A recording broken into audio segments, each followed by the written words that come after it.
Hola, buenas tardes. Nuevamente estamos aquí hoy para asistir a una nueva sesión online, seminario online de Colgate, y hoy tenemos el placer de escuchar al doctor Ignacio Sanz, doctor en odontología, máster en periodoncia por la Universidad Complutense de Madrid, acreditación de la Federación Europea de Periodoncia, profesor del máster de periodoncia e implantes de la Universidad Complutense de Madrid. Por supuesto, nuestro agradecimiento al doctor Ignacio Sanz, que hoy nos actualizará nuevamente sobre salud bucodental integral y también nos presentará avances tecnológicos.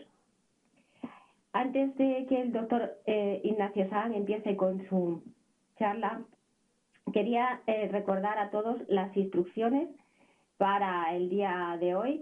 Tenemos la necesidad de una asistencia del 75% del webinar para que podamos otorgar la certificación de formación.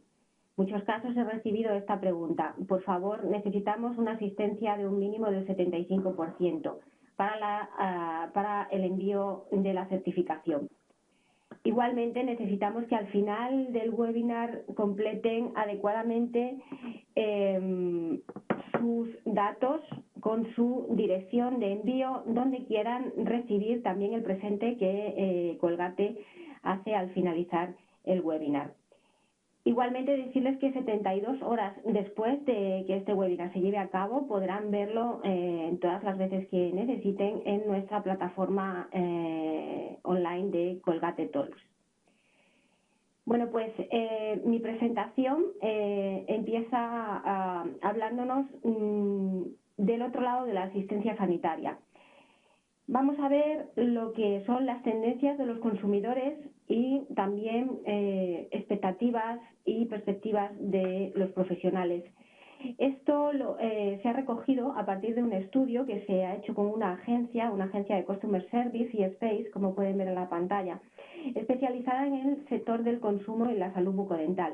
Este tipo de estudios se hacen pues para conocer un poco más nuestro entorno, para entender el cambio que está ocurriendo a nuestro alrededor y, por supuesto, para, una vez que lo hemos entendido, poder adaptarnos a ese cambio y conseguir mejores resultados y un mayor éxito.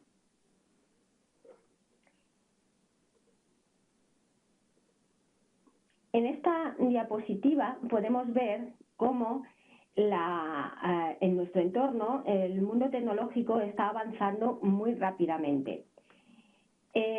Ya empezó a avanzar rápidamente en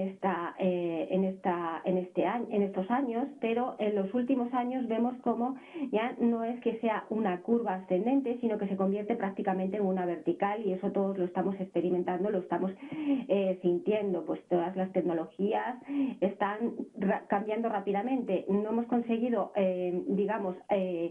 adaptarnos a una de ellas cuando ya está cambiando a la siguiente. Y esto no solamente ocurre a nivel tecnológico, sino que, por supuesto, esto ocurre también en el ámbito sanitario, siendo uno de los que más están sufriendo estos cambios. Por ejemplo, como vemos en los números, el capital riesgo invertido en asistencia sanitaria nos muestra cómo se está incrementando poderosamente la inversión a nivel tecnológico en sanidad. Cada día se publican 200 nuevas aplicaciones relacionadas con la salud. Ya existen unas 325.000 disponibles. Incluso los iPhone ya tienen registros de salud personales, y todo esto va a más y va muy deprisa. Y bueno, ¿cómo observan estos cambios las personas? ¿Cómo están reaccionando? ¿Están entusiasmadas, preocupadas, confundidas? Pues eso es lo que también nos va a desvelar este estudio. ¿Cuáles son las tendencias que más están afectando en el ámbito de la salud? Pues la primera conclusión a la que nos dio luz este estudio fue que la hipercomodidad es la norma entre los consumidores y, por supuesto, los pacientes son también consumidores. Por lo tanto, ellos también están acostumbrados a esa hipercomodidad. Es decir, continuamente podemos entrar en Amazon o en un montón de plataformas online donde conseguimos la información o lo que queremos de una forma muy rápida y de una forma muy cómoda. Y eso es lo que se busca también en el ámbito de la salud.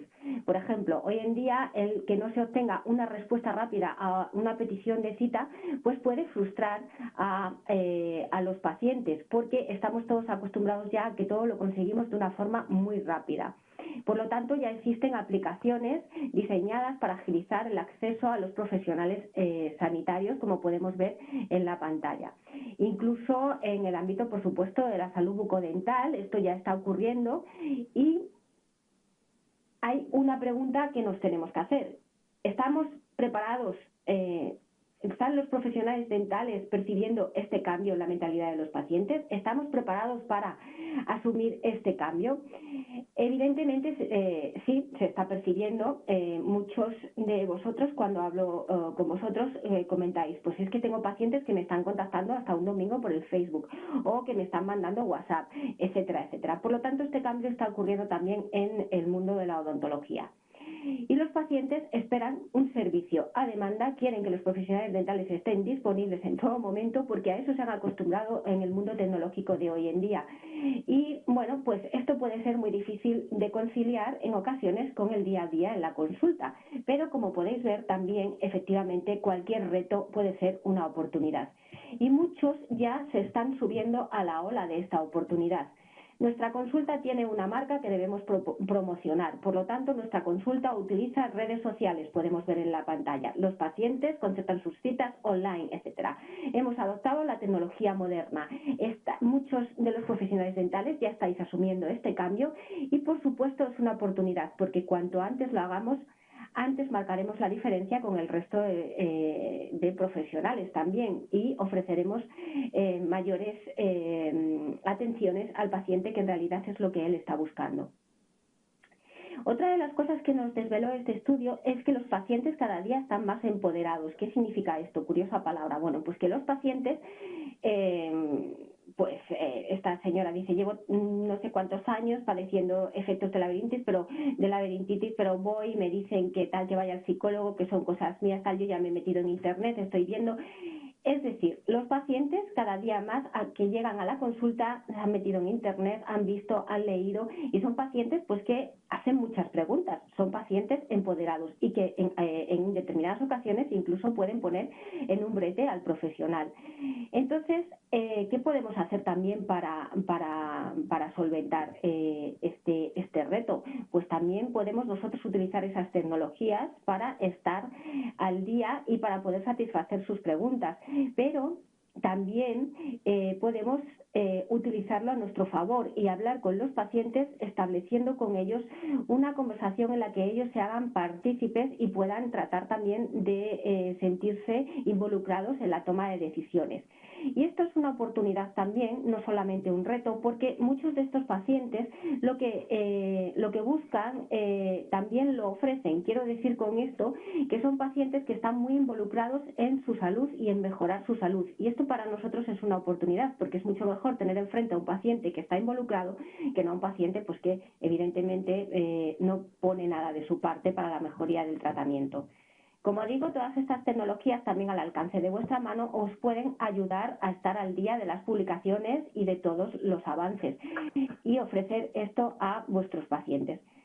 Finalmente, la última tendencia que se vio es una mentalidad de prevención. Esto nos puede parecer extraño a priori en estos días, pero ya está ocurriendo. Hay un cambio significativo. Los pacientes no acuden a la clínica buscando que les solventen su problema, sino que van buscando el estar mejor, en tener una mejor calidad de vida. Y ello se está viendo porque en los últimos años vemos cómo se está dejando de consumir alcohol, vemos cómo se está dejando de fumar, vemos cómo la economía del bienestar es la que está creciendo día a día.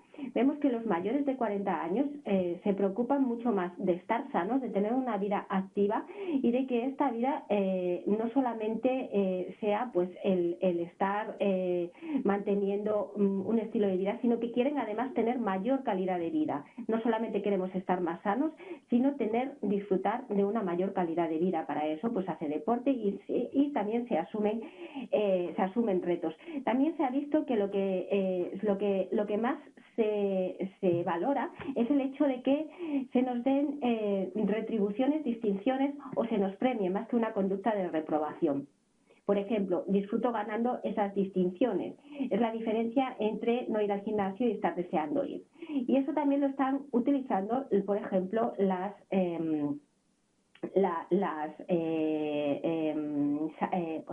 agencias sanitarias, donde están ofreciendo cada día más premios o descuentos a aquellos pacientes que se están tomando en serio su salud.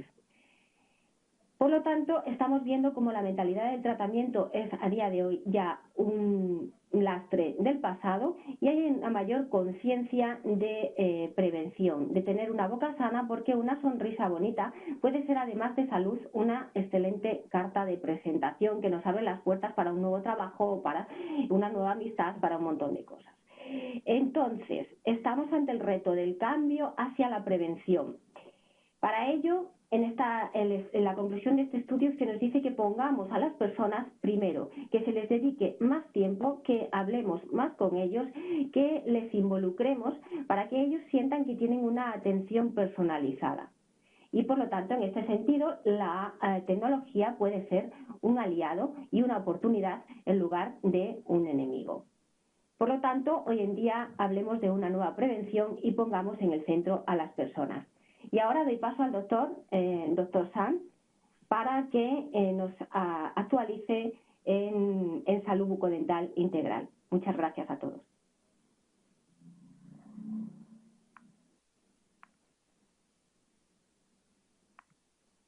Bueno, pues muchas gracias, Sonia. Buenas tardes a todos. Es para mí un placer y me gustaría agradecer a Colgate, por supuesto, que me haya invitado para compartir con todos vosotros esta hora de comer, y por supuesto me gustaría agradeceros a todos que en esta hora de comer, en un día de trabajo, estéis pegados a la pantalla del ordenador o de vuestros móviles para escuchar la conferencia que yo os quiero impartir.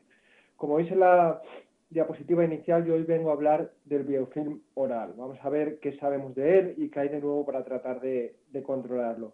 Y por supuesto que a todos nos gusta ver situaciones clínicas como la diapositiva, en las que nos encontramos con un implante que desde el punto de vista de los tejidos blandos y desde el punto de vista de la cerámica, básicamente seríamos incapaces de reconocer, o de la clásica foto del kiwi o de la fresa que hoy en día parece que si no la hacemos no somos nadie. Pero ahora que yo vengo a hablar del lado oscuro, yo vengo a hablar de que los implantes están perdiendo reputación, de que pese a que nos siguen vendiendo que los implantes tienen unas altas supervivencias de más del 95%, luego la realidad es que los implantes tienen complicaciones biológicas que requieren tratamientos complejos, con infecciones complejas. Por lo tanto, hoy en día debemos focalizar no solo en conseguir buenas tasas de supervivencia, pero también en tasas de éxito. Y vengo a hablar de situaciones como las que vemos en la foto. Situaciones en las que el avance de las patologías principales que tenemos a nivel bucodental, que son la caries y la enfermedad periodontal, en sus formas más avanzadas verdaderamente pueden llegar a mutilar a nuestros pacientes.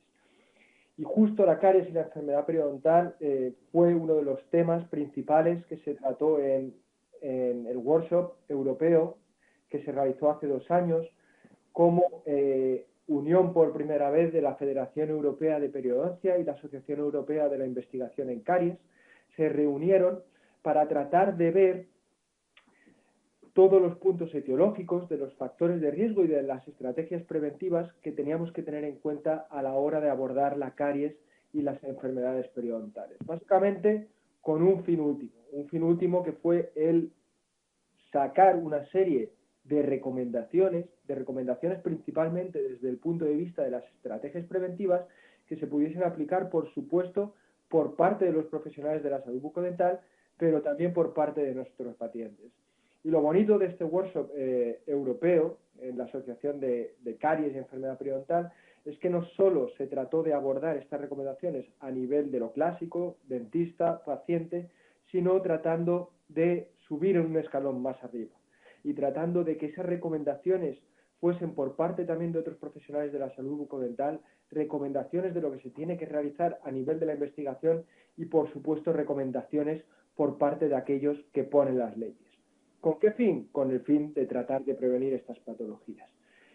¿Por qué? Porque el fin último que tenemos, por supuesto, es que tenemos que tratar de ayudar a nuestros pacientes a que tengan dientes. Dientes desde edades muy tempranas, pero también dientes cuando los pacientes se hacen más mayores.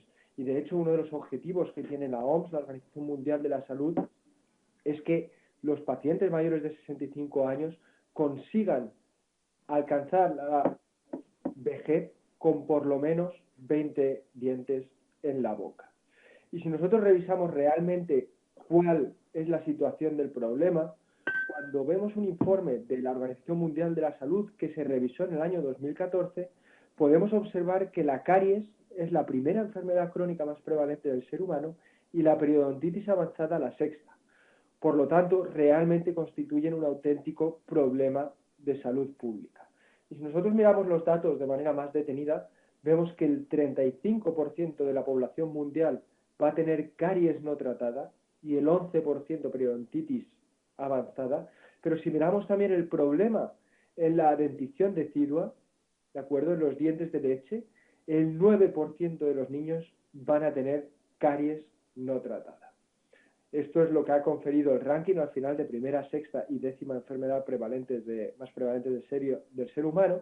Y si miramos en números de incidencia, que es decir, de nuevos casos por cada 100.000 personas al año, estos son los números. Por poner un ejemplo, si la ciudad de Madrid, el núcleo urbano de Madrid, tiene aproximadamente unos 4 millones de habitantes, podríamos esperar que más de 1 millón de personas desarrollen caries al año y aproximadamente unas 30.000 personas desarrollen una periodontitis avanzada. Por lo tanto, los números hablan por sí solos.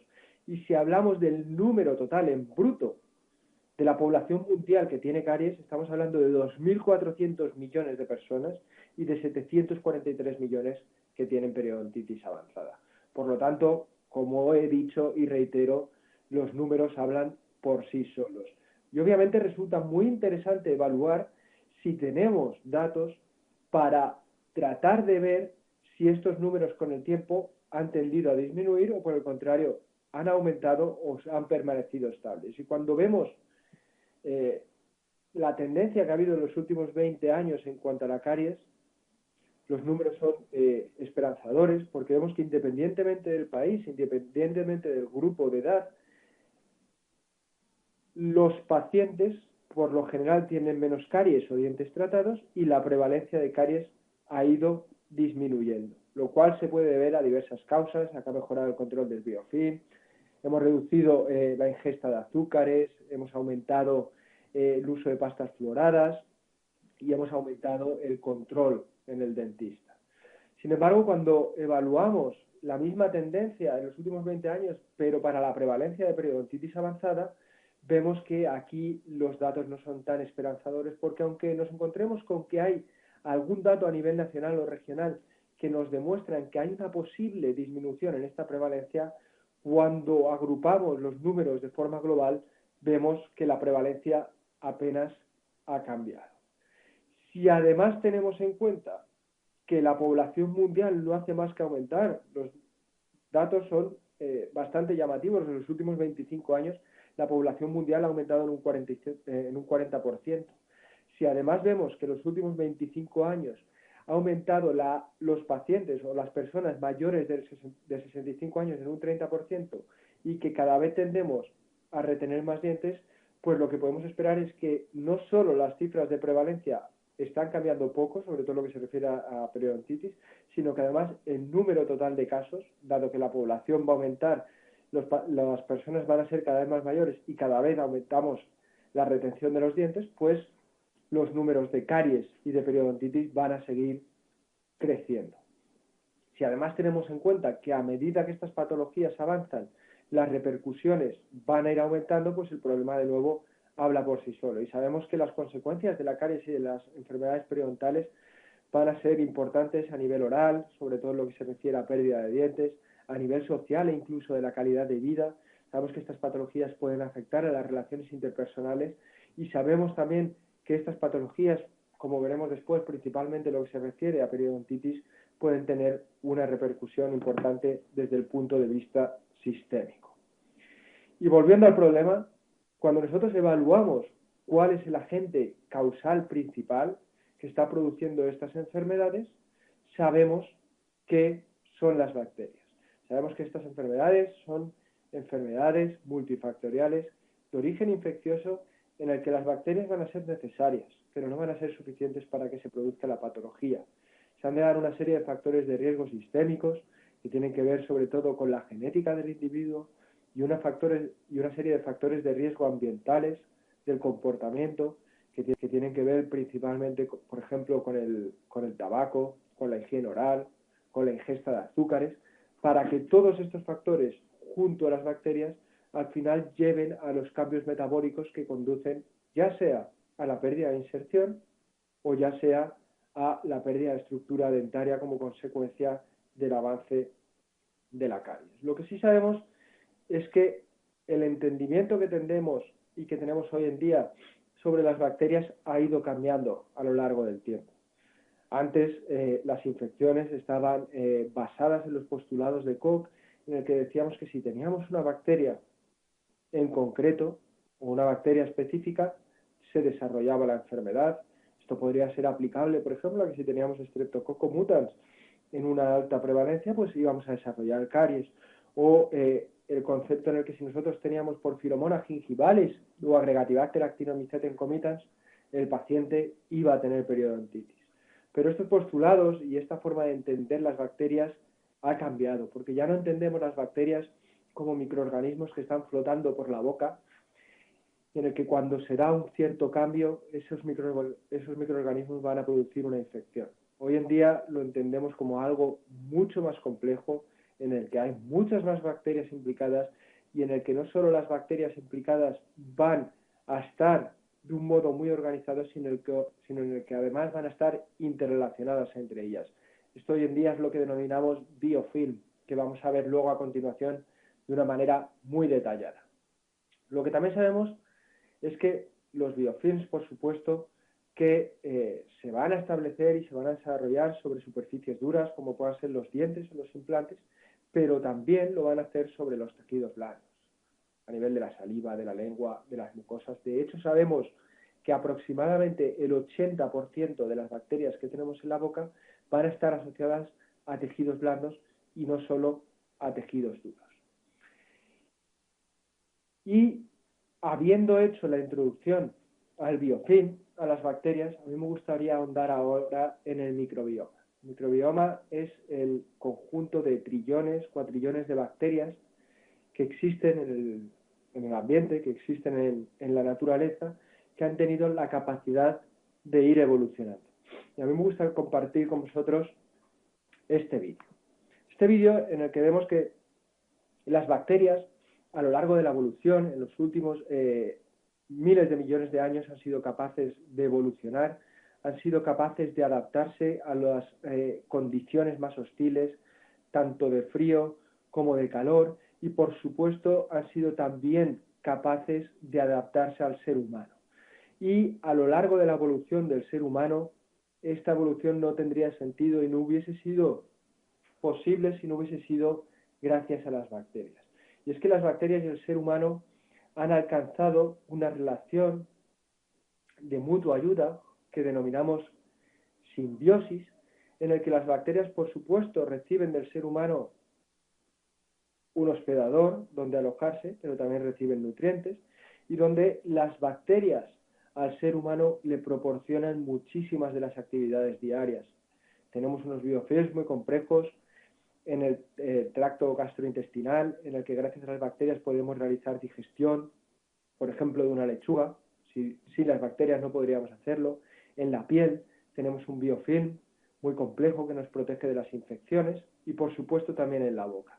Y lo que tenemos que plantearnos es ¿Qué ocurre cuando se rompe esta simbiosis que existe entre las bacterias y el huésped?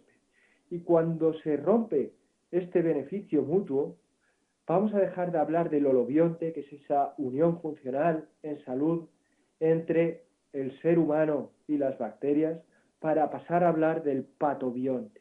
Y es que tenemos que tener en cuenta que hoy en día numerosas enfermedades, dentro de los mecanismos posibles etiopatogénicos que tienen, la ruptura de esa simbiosis que existe entre las bacterias y el ser humano explica algunos de los mecanismos de estas enfermedades, como pueda ser la diabetes, la artritis reumatoide, la distrofia muscular, la esclerosis múltiple, la fibromialgia, trastornos del sistema nervioso central como la esquizofrenia, la depresión, el trastorno bipolar y algunas formas de cáncer podrían explicarse en alguno de esos mecanismos por una ruptura de esa simbiosis. Y esa ruptura de la simbiosis, es decir, cuando deja de haber un beneficio mutuo entre las bacterias y el hospedador que las alberga, es lo que vamos a denominar como disbiosis. Y esta disbiosis es lo que en numerosas ocasiones va a explicar muchas de las enfermedades que ocurren en el ser humano y, por supuesto, algunas de las enfermedades que ocurren a nivel bucodental. Y me gustaría mostrarles este mapeo que nos demuestra cuál es el papel o cómo es la distribución bacteriana en función de la localización del cuerpo en individuos sanos. Y vemos que la distribución de las bacterias orales en azul es amplia, ¿vale? Se distribuyen en un área importante, pero además es numerosa. ¿Qué quiere decir esto? Que los biofilms orales van a estar caracterizados por tener un gran número de bacterias y además una gran variedad. Pero tenemos que tener en cuenta que el entendimiento y el concepto que nosotros tenemos de las bacterias depende directamente, y hay una relación directa, en cómo entendemos nosotros la metodología que hemos tenido a lo largo del tiempo para detectarlas. ¿De acuerdo? Desde el año 1800 hasta la actualidad, hasta los últimos 30 años, nosotros conocíamos las bacterias que éramos capaces de cultivar. ¿De acuerdo? Pero fuera de lo que éramos capaces de cultivar, no conocíamos nada. Luego aparecieron las técnicas de secuenciación, principalmente las técnicas de secuenciación por ADN, en el que nosotros, conociendo una porción en concreto del ADN de las bacterias, éramos capaces de detectarlas, incluso en situaciones más favorables, porque para detectar bacterias mediante cultivo necesitábamos que hubiese una gran cantidad de bacterias vivas para ser detectadas. Con las técnicas de secuenciación, tanto de ADN como las técnicas de PCR, ya somos capaces de detectar una única bacteria, incluso aunque esté muerta. Y en el año 2008 comenzó el proyecto del microbioma humano, que en el año 2010 se ha completado. ¿De acuerdo? Hoy en día ya sabemos la mayor parte de bacterias o de taxas que están involucradas en las distintas patologías. Y, por ejemplo, esto es un ejemplo de cómo ha cambiado nuestro entendimiento de los patógenos a nivel periodontal. El que ven aquí en la foto es uno de los padres de la microbiología periodontal, Sokransky, que es el que describió cómo había ciertos clústeres de bacterias que se encontraban más asociadas a las periodontitis, principalmente el clúster rojo, que generalmente se venía acompañado también por un aumento de las bacterias en el clúster naranja. Pero en esta etiopatogenia o en esta etiología y entendimiento que teníamos de las bacterias, se consideraban microorganismos exógenos. Es decir, que si nosotros teníamos Porphyromonas gingivalis, teníamos Treponema dentícola o Tallarella forsythia, por ejemplo, consideramos estas bacterias como exógenas que no podían estar en la placa bacteriana y si estaban directamente asociadas con enfermedad. Hoy en día sabemos que esto ha cambiado completamente, porque sabemos que en la boca hay más de 645 taxas, ¿de acuerdo? Descripción de géneros bacterianos, de los cuales el 50% ni siquiera tienen nombre, y de los cuales un 34% no se pueden cultivar o no sabemos todavía cómo cultivarlas. Por lo tanto, hoy entendemos que todo esto es mucho más complejo de lo que realmente sabíamos antes, incluso en el caso de la caries. En el caso de la caries ya no solo están involucradas bacterias como el Streptococcus mutans o el Lactobacillus, sino que hoy en día sabemos que hay otras bacterias como el Bifidobacterium dentium o la Scardovia wixiae que se asocian con caries incluso en situaciones en las que los pacientes no tienen Streptococcus mutans. ¿De acuerdo? Por lo tanto, hemos de entender que todo esto ha cambiado, es mucho más complejo, ya no entendemos la placa bacteriana como un conjunto de bacterias o de capas bacterianas, sino que hoy entendemos la placa bacteriana como un biofilm. Y el biofilm es un proceso dinámico que se va a formar principalmente en las superficies no descamables, que son los dientes y los implantes, pero como hemos dicho también se puede formar en superficies de los tejidos blandos, aunque el principal mecanismo de defensa que tienen los tejidos blandos es que como los epitelios se descaman, va a haber un desprendimiento importante de los biofilms. Lo que sabemos de los biofilms es que las primeras bacterias que llegan son aquellas bacterias como los estreptococos que tienen capacidad mediante adhesinas de unirse a distintas proteínas de la saliva, de restos alimentarios o incluso de restos de otras bacterias que se pegan a estas superficies.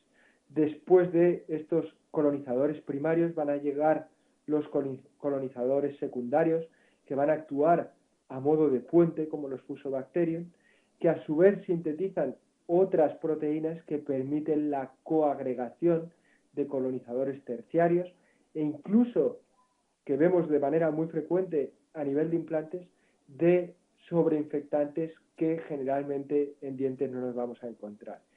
Y cuando hablamos de superficies de implantes, en el caso de encontrarnos con superficies rugosas expuestas, como vemos en este vídeo, la capacidad de agregación de las bacterias, la capacidad de adhesión todavía se va a ver mucho más acentuada por estas microrugosidades que empleamos para favorecer la osteointegración. Después que se han agregado las bacterias, todas estas bacterias van a comenzar a sintetizar proteínas, proteoglicanos, glucosaminoglicanos y van a establecer una matriz. Y en esta matriz nos vamos a encontrar con que hay un flujo acuoso que va a proteger a las bacterias que están dentro del corazón del biofilm de la acción de los medios físicos externos, de la acción de los agentes microbianos, y en este medio acuoso las bacterias van a ser capaces de relacionarse mediante procesos bioquímicos de señalización que van a permitir a las bacterias autorregularse. ¿Qué quiere decir? Van a permitir decidir si deben llegar más bacterias al biofilm, si por el contrario no deben llegar más bacterias, si deben desprenderse ciertos trozos de biofilm. Incluso las bacterias dentro del biofilm van a ser capaces de transmitirse y de compartir genes de resistencia. Y hay un fenómeno que se denomina quorum sensing, en el que por ciertos procesos bioquímicos, las bacterias del biofilm son capaces de activar genes dentro de bacterias patógenas que estaban silentes para que en función de los cambios que ha habido en ese biofilm, bacterias patógenas que estaban completamente silentes, que estaban completamente sin generar ningún mecanismo de virulencia, comiencen a ser patógenas, se conviertan en bacterias que combaten el huésped, en bacterias que atacan nuestros sistemas de defensa y bacterias que al final llevan a un cambio del biofilm que desencadena una disbiosis que al final lleva a la instauración de la enfermedad. Por lo tanto, vemos que el biofilm es un proceso dinámico, es un proceso en el que las bacterias perfectamente pueden estar en un estado de simbiosis con el huésped sin producir ningún tipo de alteración, pero que ante ciertos cambios producen la enfermedad. Y las teorías o las hipótesis que explican este shift, este cambio de simbiosis a disbiosis son varias, pero una de las más aceptadas es la teoría ecológica de la placa, en el que el cambio se puede producir a ciertos niveles, como vemos en la diapositiva. Por un lado, el cambio puede venir derivado de una alteración de las defensas, que esa alteración en las defensas haga que ya no exista un equilibrio entre bacterias y defensas y por lo tanto las bacterias transformen ese biofilm a un estado disbiótico, patológico. Puede ser también que haya, por supuesto, un cambio ecológico. ¿Qué quiere decir esto? Que haya una llegada masiva de bacterias patógenas que produzcan una ruptura del equilibrio entre bacterias buenas y bacterias malas y al final lleven a esa disbiosis, o incluso puede deberse a cambios ambientales. Y un claro ejemplo es la dieta. Si nosotros tenemos un individuo que está continuamente tomando azúcar, va a haber un cambio ecológico de esa placa en el que la acidez se va a encontrar de manera permanente aumentada y ese aumento en la acidez va a hacer que se favorezca la llegada de bacterias acidogénicas, acidúricas, que al final impidan el efecto tampón de la saliva, generen un medio ácido y al final destruyan los tejidos dentarios. Y al final, cuando se produce este cambio disbiótico, ¿qué es lo que va a ocurrir? Pues en términos de caries, lo que va a ocurrir, hemos dicho, es que ese medio ácido continuado va a hacer que haya una desmineralización de los tejidos dentarios, que al final llegan a la pérdida de las estructuras dentarias, pero en el caso de las enfermedades periodontales, lo que va a ocurrir es una inflamación frente a esas bacterias, y esa inflamación frente a esas bacterias de manera indirecta va a desencadenar una pérdida de hueso.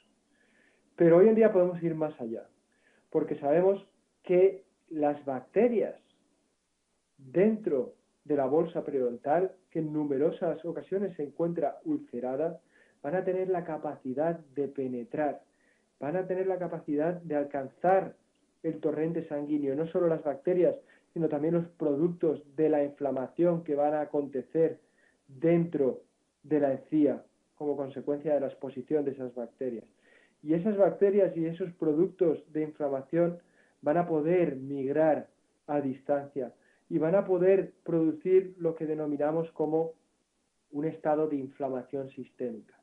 Y ese estado de inflamación sistémica, ya sea por bacteremias transitorias o por el paso de los productos de inflamación desde la encía al torrente sanguíneo, van a explicar algunas de las asociaciones que tenemos hoy en día entre la periodontitis y otras patologías de mayor índole, como las patologías cardiovasculares, la obesidad, la diabetes, la artritis reumatoide, el fallo crónico renal, la neumonía nosocomial, el cáncer o alguno de los trastornos neurodegenerativos.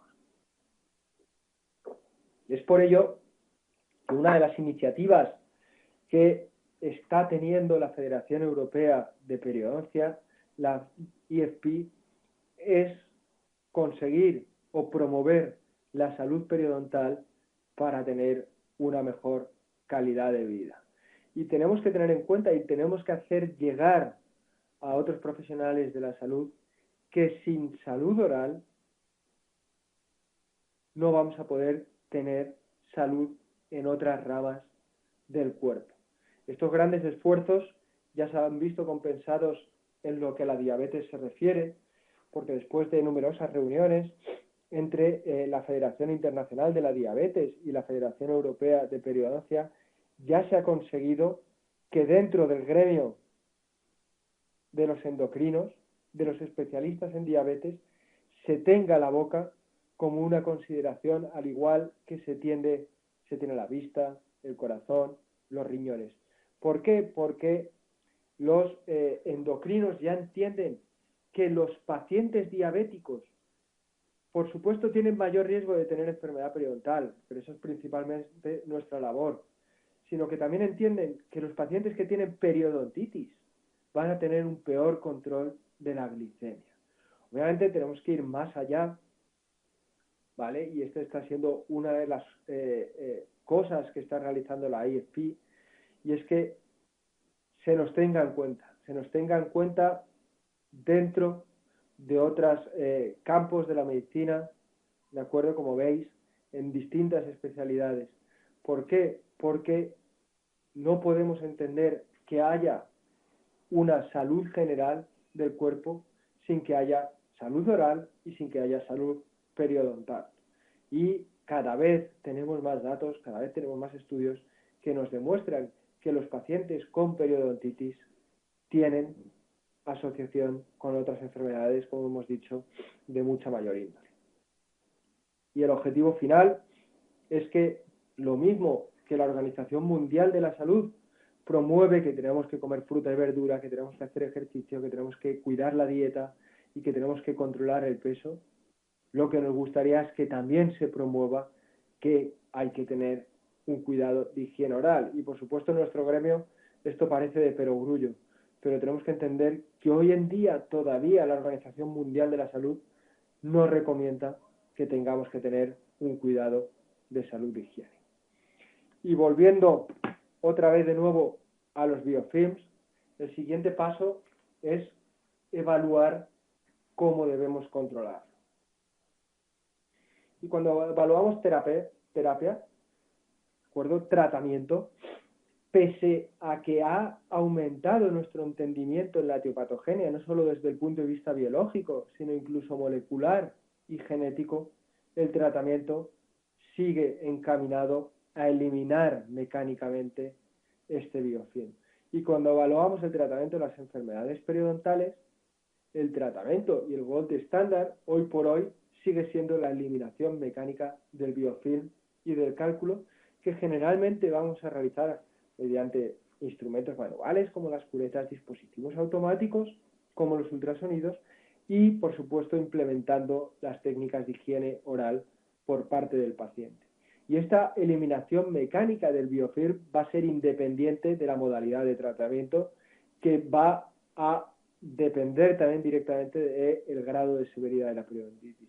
Es decir, da igual que yo haga raspado y alisador radicular, da igual que yo haga cirugía periodontal, que mi objetivo principal sigue siendo la eliminación mecánica de ese biofilm y de ese cálculo. ¿Y qué ocurre cuando tratamos la caries de dentina, la caries blanda? Pues mi objetivo va a ser eliminar toda esa dentina blanda, esa dentina infectada, esa dentina cariada, para al final dejar una superficie dura libre de bacterias en la medida de lo posible. Por supuesto, cuando nosotros evaluamos también las medidas que tenemos en el control del biofilm y del cálculo en el manejo de las enfermedades perimplantarias, los dispositivos que tenemos específicos para implantes siguen de nuevo encaminados a eliminar mecánicamente ese biofilm y ese cálculo. Y por supuesto, obviamente, nosotros no tenemos que esperar a que haya patología. Tenemos que establecer medidas preventivas en el que tratemos de controlar estas enfermedades, prevención primaria. Y cuando nosotros evaluamos las estrategias de prevención primaria, principalmente es lo que realizamos todos los días en el mantenimiento, en la limpieza, en la cita de revisión de nuestros pacientes. Las principales estrategias que realizamos, como pueda ser en el vídeo que estamos eliminando biofilm, placa, con un sistema de aeropulidores, la forma que tenemos de actuar sigue siendo mecánica, ¿de acuerdo? ¿Qué ocurre en las estrategias que lleva a cabo el paciente en su cuidado diario? Pues de nuevo, la remoción mecánica de este biofilm sigue siendo la principal, ya sea con cepillos dentales, eléctricos o automáticos, sedas dentales, cepillos interdentales y, por supuesto, lo que nos gustaría a todos es que pudiésemos alcanzar los objetivos, pudiésemos prevenir sin estar frotando, sin estar esforzándonos, pero hoy en día la literatura, como veis en las diapositivas, nos dice que las la remoción mecánica y las estrategias de control mecánico siguen siendo las principales. ¿Qué ocurre con el cepillado? Pues tenemos suficientes datos que nos dicen que el cepillo de dientes es efectivo en tratar y en controlar la gingivitis y en tratar la caries cuando se combina con flúor, ¿de acuerdo? ¿Por qué? Porque es capaz de disminuir los índices de placa y los índices de inflamación. ¿Qué ocurre en la higiene interdental? Pues en niños, cuando se emplea de forma supervisada, se ha visto que es capaz de manera significativa de reducir la gingivitis y se ha visto, aunque de manera no significativa, también que es capaz de disminuir el incremento de caries. ¿Qué ocurre en adultos? Pues la higiene interdental va a ser efectiva o va a añadir un plus al cepillado dental en el manejo de la gingivitis, especialmente cuando empleamos cepillos interdentales. Sin embargo, en caries, la higiene interdental, aunque nos parezca una incongruencia, no ha demostrado que esta higiene interdental tenga un beneficio adicional en el control de la caries. Sin embargo, tenemos que tener en cuenta que el control mecánico del biofilm en algunas situaciones puede resultar insuficiente, ya sea porque estamos realizando tratamientos activos o preventivos, o ya sea porque los pacientes no lo hacen bien, no emplean el tiempo adecuado, no utilizan higiene interdental, tienen alto riesgo de recurrencia. Pues hay ciertas situaciones y ciertos grupos de pacientes en los que a lo mejor el cepillado es insuficiente y en los que a lo mejor el control químico del biofilm nos puede aportar algún tipo de beneficio. Obviamente, lo que nos gustaría a todos es el cepillado químico, es decir, llegar, enjuagarnos con algo o con una pasta y que fuese suficiente, pero sabemos que hoy en día eso no es así. Y dentro de los agentes para el control químico de la placa tenemos que entender que hay distintas categorías. Están los antimicrobianos, que son los que solo han demostrado un efecto bactericida o bacteriostático in vitro. Tenemos los agentes inhibidores de placa, que son los que tienen un efecto suficiente para reducir la cantidad o la calidad de la placa. Y tenemos los agentes antiplaca, que son los que tienen una capacidad tal de actuar sobre la placa que además son capaces ya de reducir la gingivitis y la caries. Y obviamente no todos los productos son iguales. Nuestro grupo de investigación de la Universidad Complutense de Madrid realizó un network meta-análisis. Un network meta-análisis es una herramienta estadística que me permite comparar distintos productos entre sí, aunque los estudios no hayan sido diseñados directamente para realizar esas comparaciones. Y en este network meta-análisis lo que se vio es que dentro de los productos para el control químico de la placa empleados en dentífricos, los dentífricos con triclosan copolímero, aloe vera basado solo en un estudio y clorhexidina basado en 3 estudios fueron superiores en el control y en la reducción de la placa. Y cuando hablamos de colutorios, los aceites esenciales y los colutorios con clorhexidina también produjeron un beneficio adicional en lo que a la reducción de la placa se refiere. Por lo tanto, no todos los productos son iguales. Sin embargo, tenemos que tener en cuenta que estos productos están sujetos a ciertos efectos adversos. Por ejemplo, el triclosan copolímero está tendiendo ya a desaparecer del mercado.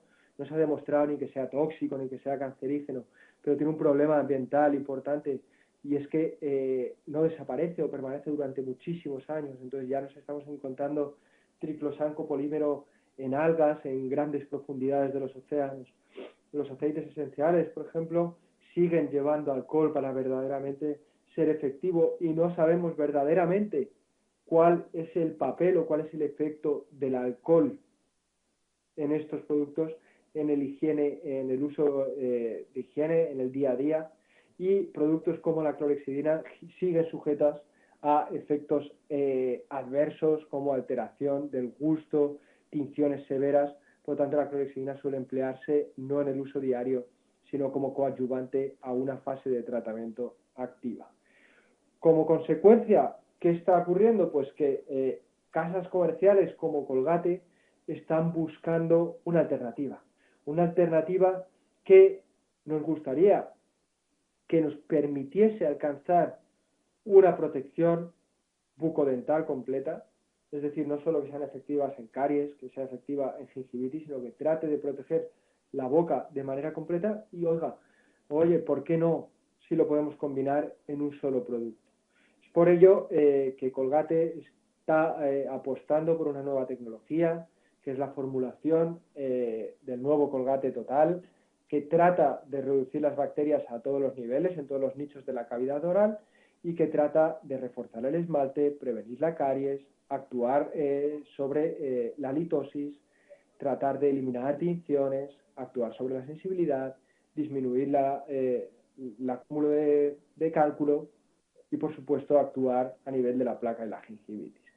Es una tecnología nueva. Yo voy a presentar lo que se ha investigado. Todavía falta mucho para poder conseguir todos estos resultados, pero la idea es buena y conociendo a Colgate, como ha hecho con tecnologías previas, en Colgate Total, el antiguo triclosan copolímero, Maximum Protection Caries, tecnología con arginina, flúor y una fuente de calcio. Yo estoy seguro que Colgate seguirá realizando investigación y al final podrá obtener una evidencia mucho más robusta y mucho más fuerte de la que ahora mismo existe, pero bueno, yo les voy a presentar lo que hay. Y esta tecnología se basa en utilizar dos fuentes de zinc y un vehículo de arginina. El zinc, por un lado, va a estar compuesto en forma de citrato de zinc, que es soluble y nos va a permitir una disponibilidad inmediata. Y luego tenemos el óxido de zinc, que es una forma insoluble, que lo que nos va a permitir es actuar como un reservorio, de modo que va a haber una liberación lenta de este zinc. ¿Y qué hace la arginina? Pues la arginina lo que ayuda es a solubilizar el óxido de zinc y aumentar su biodisponibilidad. Además, promueve su liberación, su penetración y su retención dentro del biofilm y además desestabiliza los biofilms porque hemos visto que es un neutralizador muy potente de ácidos. ¿Y qué es lo que se pretende estudiar o qué es lo que se debería estudiar? Primero es si realmente existe esta plausibilidad en cuanto a la deposición de zinc por parte de la arginina, en cuanto a si el zinc verdaderamente actúa sobre distintas rutas metabólicas bacterianas que impiden el crecimiento bacteriano, y en cuanto a si el zinc, además, a nivel de los tejidos blandos, dificulta la adherencia bacteriana. Y por supuesto, los primeros estudios que se han hecho son in vitro, tratando de evaluar si esto realmente ocurre. Y aquí vemos un ejemplo en el que mediante espectrometría de masas se compararon dos dentífricos y un control negativo sin dentífrico, y se vio que cuando el zinc de forma dual se empleaba junto a la arginina, la retención del zinc en rosita y en morado era significativamente mayor dentro de un biofilm artificial que cuando no se empleaba la arginina o cuando no se realizaba nada. Por lo tanto, vemos una acción y un beneficio claro de la arginina frente a solo emplear zinc. ¿Qué ocurre en cuanto a la viabilidad bacteriana? Pues se ha visto en estudios in vitro que tanto para la flora anaerobia en roja como para la flora aerobia, cuando empleamos un dentífrico con dos fuentes de zinc y arginina, la viabilidad bacteriana es significativamente menor que cuando empleamos solo zinc o un dentífrico convencional solo con flúor. ¿Y qué ocurre a nivel de la adherencia bacteriana en las células epiteliales cultivadas? Pues de nuevo, cuando empleamos esta nueva tecnología, vemos que la adherencia bacteriana en rojo es significativamente menor en el grupo de zinc más arginina que cuando no tratamos o cuando empleamos un dentífrico convencional. El siguiente paso es evaluar si hay algún tipo de beneficio en términos de la boca del paciente. Y este es un estudio que se realizó en 178 pacientes que se cepillaron 2 veces al día durante un mes, bien con arginina, zinc y flúor a 1450 partes por millón, bien con la misma pasta pero reduciendo la cantidad de flúor, o bien con un control positivo que era un dentífrico convencional de flúor. Y se vio la viabilidad bacteriana. ¿Y cuáles fueron los resultados? Fueron que en los pacientes que empleaban el dentífrico de zinc con arginina, las reducciones bacterianas a nivel de dientes, lengua, mejillas y encías fueron significativamente menores. Y estas reducciones fueron entre un 25 y un 40% superiores a cuando se empleaba un dentífrico convencional. En saliva también fueron superiores, pero no de un modo estadísticamente significativo. Después de este estudio, a un mes, el siguiente paso, y es lo que recomienda la FDA, la Food and Drug Administration de Estados Unidos, es realizar estudios de 6 meses de duración. Y en este estudio se utilizó un control positivo, flúor, frente a el dentífrico con arginina, zinc y flúor a 1450 partes por millón. ¿Y qué se vio? Que los pacientes que empleaban esta nueva tecnología tenían una reducción del índice de placa un 30% superior a los pacientes que empleaban el dentífrico convencional y una reducción de un 25% aproximadamente superior para la gingivitis. Cuando se emplearon otros índices como el índice de severidad de la placa o de gingivitis o el índice de placa interproximal o gingival interproximal, vemos como las reducciones de nuevo fueron superiores de manera significativa para los pacientes que empleaban el dentífrico con esta nueva tecnología. También se ha visto en un estudio empleando el dentífrico por 3 semanas, que la reducción en cálculo es superior. Obviamente esto es una información de un estudio interno, ¿de acuerdo?, que necesita mostrar esta validez externa. Lo mismo para el tratamiento de la sensibilidad. Se ha visto que este dentífrico en imágenes de microscopía electrónica es capaz de ocluir los túbulos, y en pacientes que lo han usado durante 8 semanas se ha conseguido una reducción tanto a nivel de el estímulo por aire como por el estímulo táctil superior a un dentífrico convencional, pero de nuevo son estudios todavía con poco seguimiento, no son independientes, con lo cual necesitamos más evaluación en este sentido. Lo mismo para la capacidad de remoción de las ficciones. Se ha visto en estudios in vitro que la plausibilidad existe, y en estudios, en informes preliminares también con uso del dentífrico a 6 semanas, que mejora en función del índice que empleemos y con respecto a un dentífrico convencional. También tenemos estudios iniciales que nos demuestran que 4 semanas después de utilizar el dentífrico conseguimos de manera significativa disminuir más los valores organolépticos en pacientes con halitosis, e incluso cuando el dentífrico se emplea solo una vez, después de su uso solo una vez, 12 horas después, los valores organolépticos son 30 veces inferiores en el grupo que ha utilizado esta nueva tecnología frente al grupo control. Y por supuesto, al llevar flúor, es una pasta que es capaz de proteger el esmalte. Como he dicho, queda muchísimo por llegar a demostrar todas estas acciones, pero por los resultados que se están demostrando, esta tecnología parece tener un uso prometedor. Toda esta evidencia está resumida en un número del Journal of Clinical of Dentistry, ¿de acuerdo?, que podéis encontrar de manera abierta. Y para concluir, podemos decir que la caries y la periodontitis son enfermedades muy prevalentes, de las enfermedades más prevalentes del ser humano, que pese a que tienen un origen bacteriano primordial, siguen siendo patologías multifactoriales, en el que las bacterias no son necesarias pero no son suficientes para que se produzca la patología, que ha cambiado nuestro entendimiento de las bacterias. Ya no son 3 o 4 bacterias que están asociadas a la enfermedad, sino son biofilms que están formando comunidades altísimamente organizadas que en una gran parte de las ocasiones están en simbiosis, están en equilibrio con el huésped, pero que en ciertas ocasiones, ya sea por cambios en su composición en el sistema inmune o en el ambiente, se produce la enfermedad.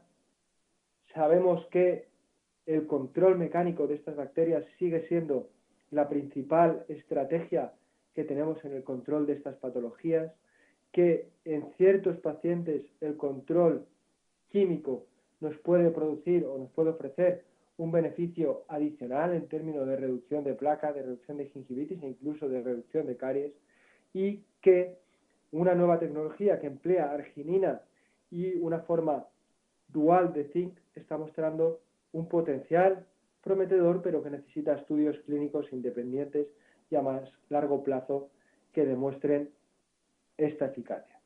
Por último, me gustaría despediros a todos vosotros diciéndoos que pese a estas edades, como es mi hija de 3 meses, en la que todavía no hay ningún diente, nuestro objetivo tiene que ser que independientemente de la edad consigamos que todos nuestros pacientes lleguen a su fin con el mayor número de dientes. Muchas gracias por vuestra atención y dejo paso a Sonia para resolver cualquier duda. Muchas gracias. Hola, muchas gracias, doctor San. Estamos en los últimos minutos. Debido a la conexión con Cisco, no vamos a tener mucha ocasión para hacer preguntas. Estoy recibiendo felicitaciones. Preguntas de momento no he recibido ninguna, nada más que por la parte tecnológica de cómo nos podemos conectar y demás. De modo que si al final, que si después de un tiempo se les ocurre alguna pregunta, estamos a su disposición, tanto el doctor San como yo, para contestarlas. Nos las pueden hacer llegar por correo electrónico. Muchas gracias a todos por vuestra asistencia.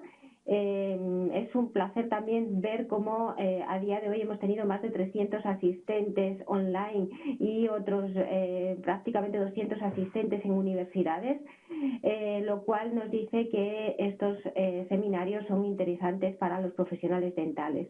Ese es nuestro objetivo y os invito a que sigáis participando en ellos. El próximo será en el mes de mayo y tendremos otro durante el mes de julio. En el mes de mayo tendremos al doctor Pascual Larroca, en el mes de julio tendremos al doctor Alex Mira.